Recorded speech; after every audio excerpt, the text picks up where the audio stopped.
Selamat petang, salam sejahtera. Terima kasih kerana bersama dengan saya di Nazilin Unity Channel. Dipetik daripada Malaysia Kini, anda harus ingat dan dengar dengan bagus dari awal sampai akhir kerana perkara ini amat menarik untuk kita semua. Menurut Isham Jalil, apa nak jadi dengan negara ini selepas Muhyiddin dilepaskan?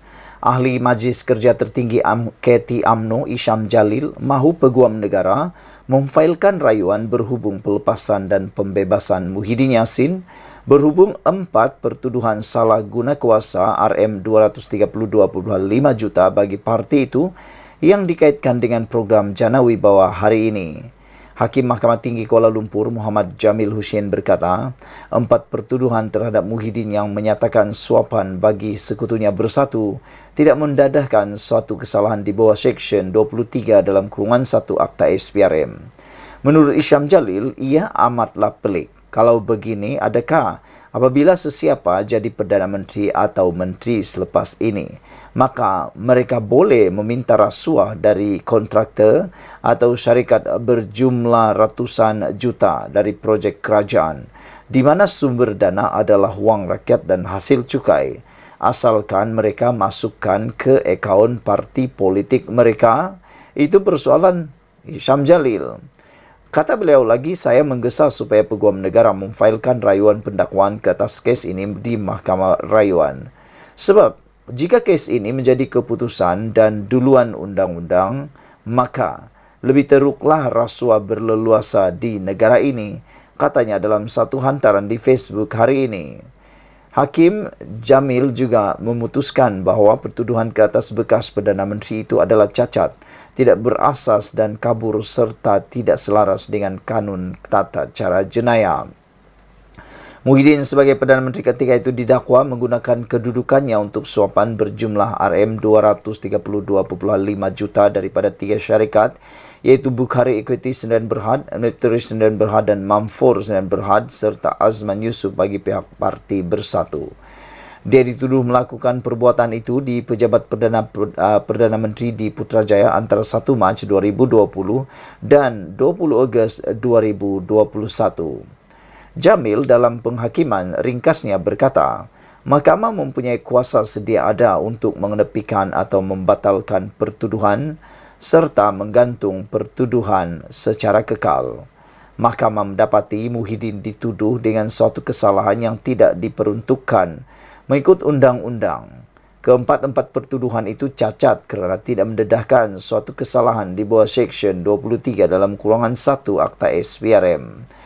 Pertuduhan yang tidak meletakkan suatu kesalahan di bawah Seksyen 23 dalam kurungan 1 Akta SPRM adalah salah laksana keadilan. 4 kesalahan itu juga tidak mengandungi butir-butir cara kesalahan dilakukan, sebagaimana diperuntukkan di bawah Seksyen 154 Kanun Tata Cara Jenayah KTJ, kata hakim itu. Bagaimanapun mengulas kes itu, Isham berkata, dia amat tidak bersetuju dengan keputusan hari ini. Saya amat tidak bersetuju sebab saya dan rakyat Malaysia bayar cukai bukan untuk menteri-menteri dapat rasuah bagi kegunaan parti politik mereka. Wang rakyat dan cukai tidak sepatutnya digunakan untuk tujuan ini, kata Isham. Dan jika rasuah itu diterima untuk dimasukkan ke dalam akaun parti politik sendiri, ia adalah untuk kepentingan peribadi bukan untuk kepentingan awam. Sebab rakyat mempunyai pandangan politik yang berbeza dan memberi cukai bukan untuk menaja parti politik, kata beliau lagi. Ahli MKT UMNO itu juga membidas keputusan mahkamah yang didakwanya tidak adil apabila membabitkan pemimpin ataupun pimpinan UMNO. Bila kena pada parti lain semua okey. Rasuah RM200 juta pun boleh masuk dalam akaun parti, tak mengapa. Apa nak jadi negara ini, soal Islam lagi. Timbalan Pendakwa Raya Saharudin Wan Ladin ketika dihubungi Malaysia Kini berkata, pihak pendakwaan mempunyai arahan untuk memfailkan rayuan kepada Mahkamah Rayuan berhubung keputusan Jamil. Sekian dulu untuk kali ini. Jangan lupa tinggalkan komen anda, tekan butang subscribe. Kita jumpa lagi. Bye-bye. Salam sejahtera. Terima kasih kerana bersama dengan saya di Nazilin Unity Channel. Saudara-saudara sekalian, ini satu lagi perkara yang mengejutkan seluruh rakyat Malaysia. Rupa-rupanya, 3 tuduhan terima wang haram yang dihadapi Muhyiddin masih kekal, kata Peguam Negara. Ini semua gara-gara apabila ada orang kata Muhyiddin telah bebas dan Muhyiddin boleh tidur lena, rupa-rupanya daripada FMT menurut Ketua Peguam Negara, 3 tuduhan terima wang haram yang dihadapi Muhyiddin masih kekal walaupun 1 atau 4 pertuduhan telah pun dibebaskan. 3 lagi pertuduhan yang dihadapi bekas Perdana Menteri Muhyiddin Yassin di bawah Seksyen 4 dalam kurungan 1 Akta Pencegahan Pengubahan Wang Haram, Pencegahan Pembiayaan Keganasan dan Hasil daripada Aktiviti Haram 2001 masih kekal, kata Peguam Negara Idrus Harun. Idrus dalam kenyataan hari ini berkata, kes itu akan disebut di Mahkamah Session Kuala Lumpur pada 19 September ini. Bagi pertuduhan di bawah Amla Futwa, Presiden Bersatu itu berdepan 2 pertuduhan menerima wang hasil daripada aktiviti haram berjumlah RM195 juta daripada Bukhari Equity Sdn Bhd yang dimasukkan ke dalam akaun CIMB Bank milik Bersatu. Beliau didakwa melakukan perbuatan itu di CIMB Bank Cawangan Menara Kuala Lumpur, Jalan Stesen Sentral di sini antara 25 Februari 2021 dan 16 Julai 2021 serta 8 Februari dan 8 Julai 2022. Ahli Parlimen Pagoh itu juga didakwa di Mahkamah Session Shah Alam pada 13 Mac lepas atas 1 lagi pertuduhan menerima wang hasil aktiviti haram berjumlah RM5 juta dan kes itu dipindahkan ke Mahkamah Session di sini untuk dibicarakan bersama. Sementara itu, Idrus berkata Jabatan Peguam Negara AJC telah memfailkan notis rayuan berhubung keputusan Mahkamah Tinggi di sini yang melepas dan membebaskan Muhyiddin daripada 4 pertuduhan menggunakan kedudukannya untuk suapan berjumlah RM232.5 juta bagi Parti Bersatu berkaitan projek Jana Wibawa. Pihak pendakwaan juga ingin menjelaskan bahawa permohonan yang diputuskan oleh mahkamah sebentar tadi hanyalah berkenaan dengan 4 pertuduhan bagi kesalahan di bawah Seksyen 23 Akta Suruhanjaya Pencegahan Rasuah SPRM katanya. Idris berkata demikian ketika merujuk keputusan Hakim Datuk Muhammad Jamil Hussein yang membenarkan permohonan Muhyiddin untuk membatalkan 4 pertuduhan predikat di bawah Seksyen 23 Akta SPRM dan seterusnya memerintahkannya dilepas dan dibebaskan daripada keempat-empat pertuduhan predikat itu. Bagi 4 pertuduhan itu, Muhyiddin sebagai Perdana Menteri ketika itu dan pengerusi Perikatan Nasional PN didakwa menggunakan kedudukan beliau untuk suapan berjumlah RM232.5 juta daripada 3 syarikat iaitu Bukhari Equity Sdn Bhd, Nepturi Sdn Bhd, Mamfor Sdn Bhd dan Datuk Azman Yusof bagi parti itu. Beliau dituduh melakukan perbuatan tersebut di Pejabat Perdana Menteri Bangunan Perdana Putra, Pusat Pentadbiran Kerajaan Persekutuan di Putrajaya antara 1 Mac 2020 dan 20 Ogos 2021. Saudara-saudara sekalian, ini satu perkara yang mungkin tidak akan membuatkan Muhyiddin tidur nyenyak lagi. Sekian dulu Malaysia kita punya, kita jaga sama-sama, cintai Malaysiaku. Bye-bye. Salam sejahtera, terima kasih kerana bersama dengan saya di Nazilin Unity Channel. Beberapa jam selepas Muhyiddin dibebaskan, ini komen daripada pengamal-pengamal undang-undang yang ada di Malaysia yang harus anda ikuti dan ketahuinya. Peguam berkata, pembebasan Muhyiddin cetus persoalan bidang kuasa mahkamah dipetik daripada Malaysia kini. Keputusan mahkamah untuk membatalkan 4 pertuduhan salah guna kuasa dan membebaskan sepenuhnya Muhyiddin Yassin pagi kemarin telah menimbulkan persoalan. Sama ada mahkamah diberi kuasa atau tidak untuk membebaskan tertuduh sebelum saksi dipanggil memberi keterangan.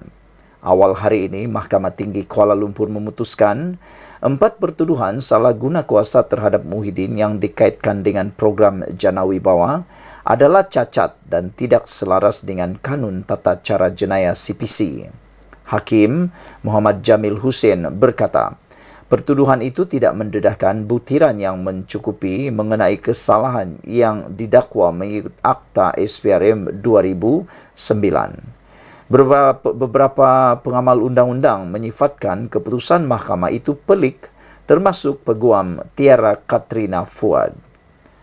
Tiara berhujah, walaupun mahkamah diberi kuasa untuk membatalkan pertuduhan jika ia cacat dan kecacatan itu diputuskan sebelum saksi dipanggil, namun dia tidak pasti jika mahkamah mempunyai kuasa untuk membebaskan tertuduh dalam kes sedemikian. Katanya, kuasa untuk melepaskan dan membebaskan sebelum pemanggilan saksi adalah terhad untuk mengikut undang-undang.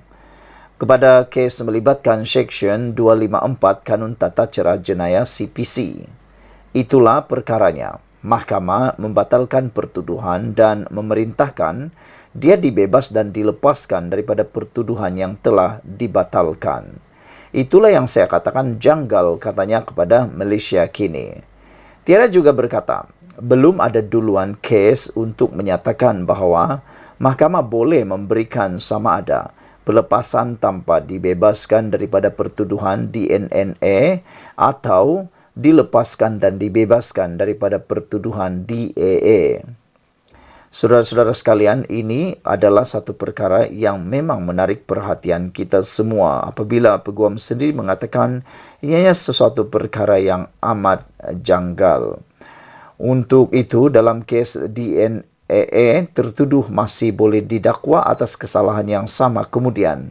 Sedangkan ini tidak mungkin untuk DAA, kata Tiara lagi. Seksyen 254 CPC seperti yang disebutkan menyatakan bahawa pendakwa raya boleh menolak untuk mendakwa lebih lanjut pada mana-mana peringkat. Bagaimanapun, Peguam Jenayah Har Sahan Zamani mempunyai pendapat berbeza kerana dia yakin kuasa untuk membatalkan dan membebaskan tertuduh merupakan sebahagian daripada bidang kuasa mahkamah sedia ada. Saudara-saudara sekalian, beberapa peguam lain yang dihubungi Malaysia Kini enggan mengulas mengenai kes ini kerana penghakiman bertulis penuh belum dikeluarkan dan oleh itu mereka tidak mempunyai butiran keseluruhan mengenai alasan penghakiman. Muhyiddin masih menghadapi 3 pertuduhan penggubahan wang haram yang dikaitkan dengan program Jana Wibawa. Sementara itu, Peguam Negara Idrus Harun berkata, pihak pendakwaan telah memohon ke Mahkamah Rayuan untuk membatalkan keputusan Mahkamah Tinggi hari ini yang membebaskan Muhyiddin atas 4 pertuduhan salah guna kuasa. Sekian dulu untuk kali ini. Jangan lupa tinggalkan komen anda, tekan butang subscribe. Kita jumpa lagi. Bye-bye. Salam sejahtera. Terima kasih kerana bersama dengan saya di Nazilin Unity Channel. Beberapa jam selepas Muhyiddin Yassin dilepaskan daripada pertuduhan menerima rasuah ataupun menggunakan kuasa untuk menerima rasuah, akhirnya ini rupa-rupanya yang berlaku.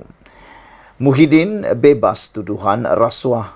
Bukti kerajaan tidak campur tangan urusan mahkamah. Rupa-rupanya di sebalik pembebasan Muhyiddin itu, ini cerita terbaik untuk Anwar Ibrahim. Keputusan Mahkamah Tinggi yang melepas dan membebaskan Presiden Bersatu Tan Sri Muhyiddin Yassin atas 4 tuduhan rasuah membuktikan kerajaan perpaduan tidak pernah mencampuri urusan mahkamah. Ahli Jawatan Kuasa Amanah Nasional Faiz Fazil berkata, keputusan hari ini adalah keputusan kehakiman. Justru, ia tidak sepatutnya dikaitkan dengan motif politik. Kononnya kerajaan menzalimi pemimpin pembangkang. Keputusan hari ini adalah keputusan kehakiman. Oleh itu, tidak betul untuk dikatakan motif politik. Proses kehakiman ini menunjukkan kerajaan perpaduan pimpinan Datuk Seri Anwar Ibrahim telus dan tidak mencampuri kehakiman. Dan oleh itu, tidak wajar juga keputusan hari ini dikaitkan dengan referendum terhadap kerajaan perpaduan, katanya ketika dihubungi Harapan Daily hari ini. Sebelum ini, beberapa pemimpin Perikatan Nasional PN mendakwa penahanan dan pertuduhan terhadap pemimpin Bersatu menjadi bukti bahawa pendakwaan dikenakan bermotif politik. Mereka juga mendakwa kerajaan menzalimi pembangkang. Namun, Perdana Menteri Anwar Ibrahim pada sidang Dewan Rakyat Mac lalu menegaskan tidak campur atau tidak pernah campur tangan terhadap mana-mana kes mahkamah melibatkan pemimpin atau pimpinan ahli politik termasuk daripada UMNO. Sementara itu, Faiz berkata, Muhyiddin yang juga ahli Parlimen Pagoh itu bukan dibebaskan kerana tiada bukti yang mencukupi. Sebaliknya, ada butir-butir kesalahan tidak dinyatakan dengan jelas dalam pertuduhan. Ia adalah kesilapan teknikal dan ketidakpatuhan prosedur semata-mata. Bagaimanapun katanya, keputusan membebaskan Muhyiddin daripada tuduhan tersebut masih boleh dirayu. Keputusan hari ini kecacatan technical prosedur kerana gagal patuhi peruntukan kanun acara jenayah supaya pertuduhan yang mengandungi buktir-buktir dinyatakan dan bukannya dibebaskan sebab tiada bukti yang mencukupi.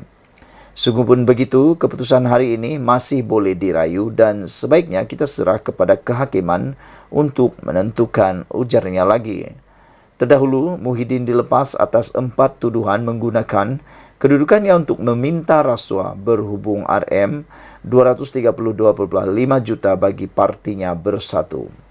Ini berikutan didakwanya tiada mana-mana satu pun daripada tuduhan terbabit mendedahkan kesalahan mengikut Seksyen 23 dalam kurungan 1 Akta SPRM. Pada 30 Mac lalu, Muhyiddin mengaku tidak bersalah di Mahkamah Seksyen di sini atas 4 pertuduhan menggunakan kedudukannya untuk suapan berjumlah RM 232.5 juta dan 2 pengubahan wang haram sebanyak RM 195 juta antara tahun 2020 hingga tahun 2022 lalu. Ekoran kes itu, Muhyiddin menjadi Perdana Menteri kedua selepas Datuk Seri Najib Razak dituduh atas pertuduhan mengikut peruntukan Seksyen sama di mahkamah itu. Sekian dulu untuk kali ini. Jangan lupa tinggalkan komen anda, tekan butang subscribe. Dengan keputusan Muhyiddin dilepaskan, ini menunjukkan bahawa kerajaan tidak pernah campur tangan urusan mahkamah. Saudara-saudara, itu adalah bukti dan fakta yang benar. Salam sejahtera. Terima kasih kerana bersama dengan saya di Nazilin Unity Channel. Disangkakan langit sudah menjadi cerah. Disangkakan Muhyiddin sudah boleh gembira selepas kemarin diberitakan bahawa Muhyiddin telah dibebaskan atas beberapa pertuduhan di mahkamah oleh mahkamah. Namun demikian, rupa-rupanya ini yang ramai tak tahu beberapa jam selepas Muhyiddin dilepaskan daripada pertuduhan menerima rasuah di mahkamah, ini pula yang berlaku. Muhyiddin jangan syok sangat, ada 2 lagi kes belum selesai, kata Lokman Adam di dalam komen beliau di Facebook baru-baru ini. Menurut Lokman Adam, Din jangan syok sangat, hang lepas 4 pertuduhan. Nasib kamu baik sebab Perdana Menteri yang ke-10 tak campur urusan badan kehakiman macam apa yang kamu dan Mahathir lakukan bila ada kuasa, kata Lokman Adam menulis di dalam Twitter beliau. Tapi jangan lupa ada 2 kes belum selesai dan banyak lagi yang belum dituduh pun, termasuk kes menantu kamu, kata Datuk Lokman Adam. So, jangan berkepak sangatlah pada yang tak mengikuti. Muhyiddin ada 6 kes mahkamah, 4 kes salah guna kuasa. Yang ini dia menang di Mahkamah Tinggi. Tapi pendakwa raya boleh buat rayuan. Tapi dia ada 2 kes rasuah, 195 juta. Kes ini masih berjalannya, kata Datuk Lokman Adam. Presiden Bersatu Tan Sri Muhyiddin Yassin masih berdepan 2 lagi pertuduhan di mahkamah yang belum selesai. Pengarah Komunikasi UMNO Datuk Lokman Nur Adam mengingatkan agar pengerusi Perikatan Nasional PN itu tidak bergembira terlalu awal biarpun terlepas dari 4 pertuduhan meminta rasuah berjumlah RM 232.5 juta. Beliau menyifatkan nasib Muhyiddin baik kerana Perdana Menteri Datuk Seri Anwar Ibrahim tidak mencampuri badan urusan kehakiman seperti yang dilakukan ahli Parlimen Pagoh itu ketika berkuasa dahulu.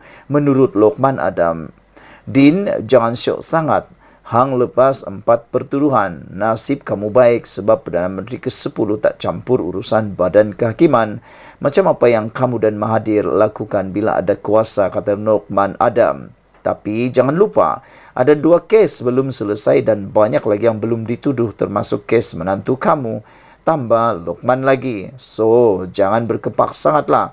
Pada yang tak mengikuti, Muhyiddin ada 6 kes mahkamah. 4 kes salah guna kuasa yang dia menang di Mahkamah Tinggi, tapi pendakwa raya boleh buat rayuan. Tapi dia ada 2 kes rasuah, RM195 juta. Kes ini masih berjalan ya. Ciap Luqman di laman X.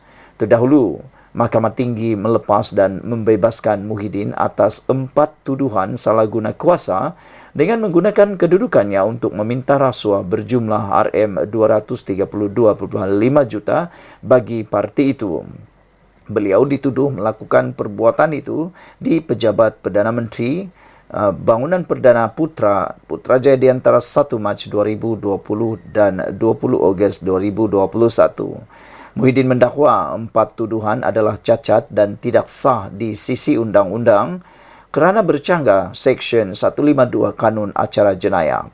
Ini berikutan didakwanya tiada satu pun daripada tuduhan terbabit mendedahkan kesalahan mengikut Seksyen 23 dalam kurungan 1 Akta SPRM.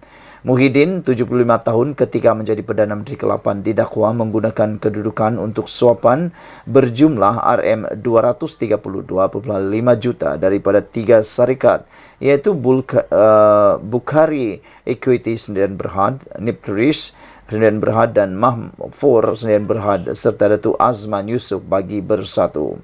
Muhyiddin turut berdepan 2 pertuduhan menerima wang hasil aktiviti haram berjumlah RM195 juta daripada Bukhari Equity yang dimasukkan ke dalam akaun CIMB Bank milik Bersatu.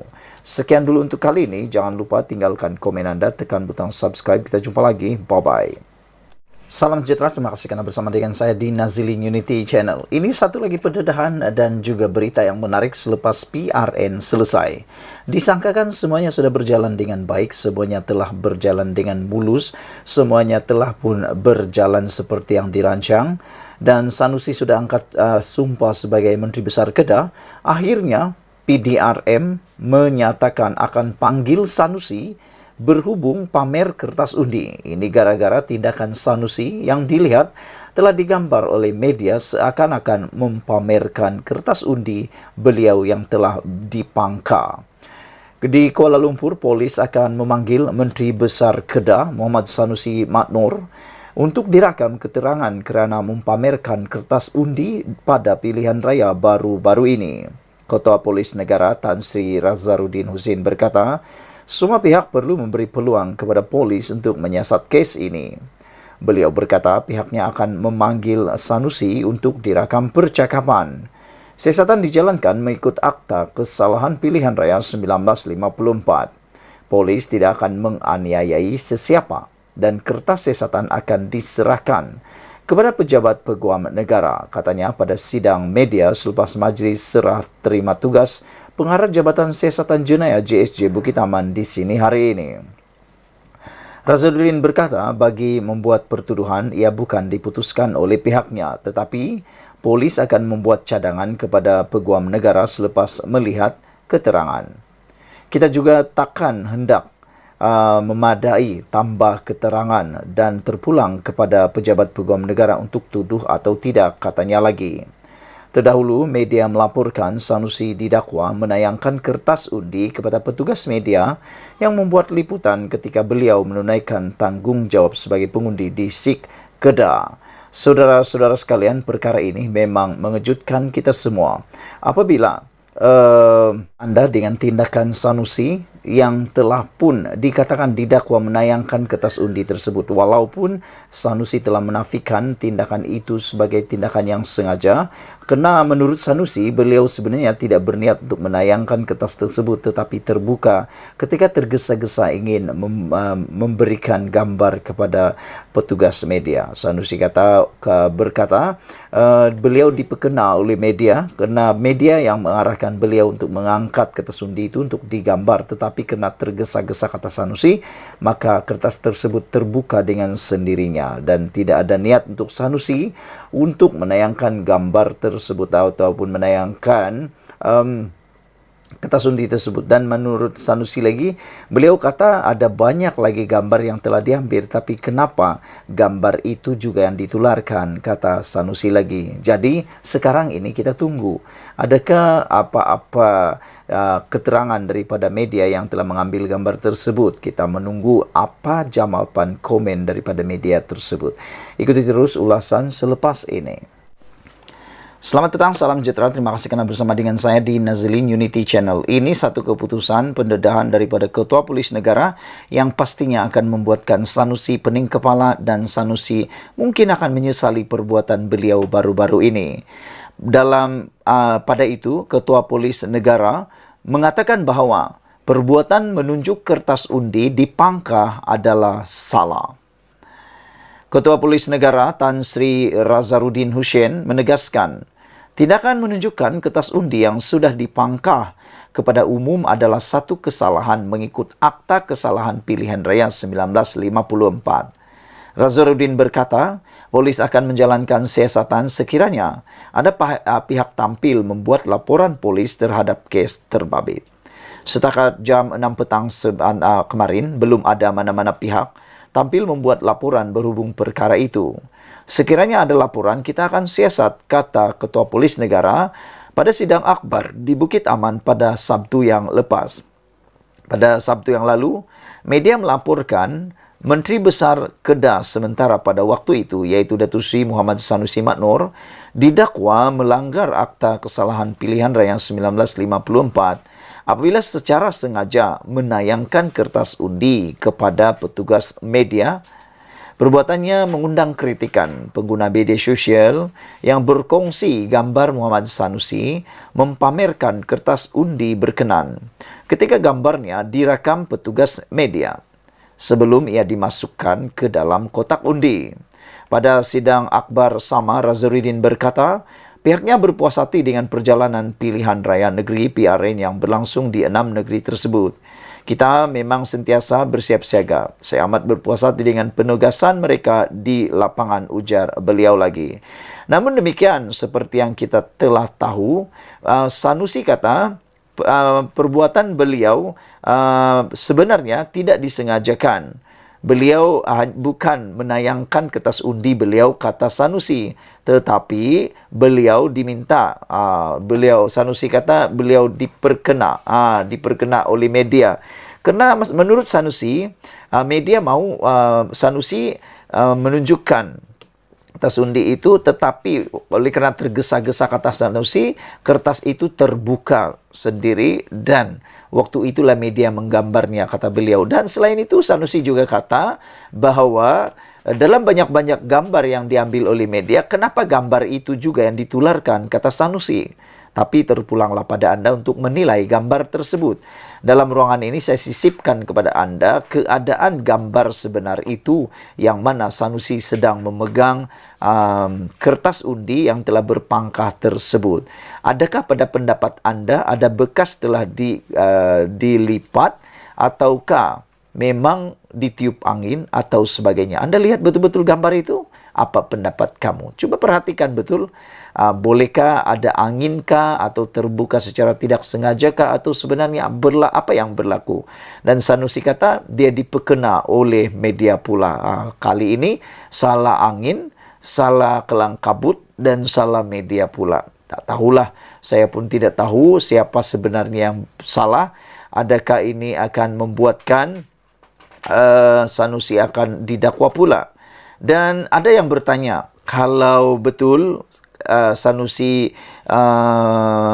melakukan kesilapan tersebut ataupun didakwa melakukan kesalahan tersebut di bawah kesalahan perkara tersebut, adakah Sanusi akan kehilangan kelayakan sebagai ahli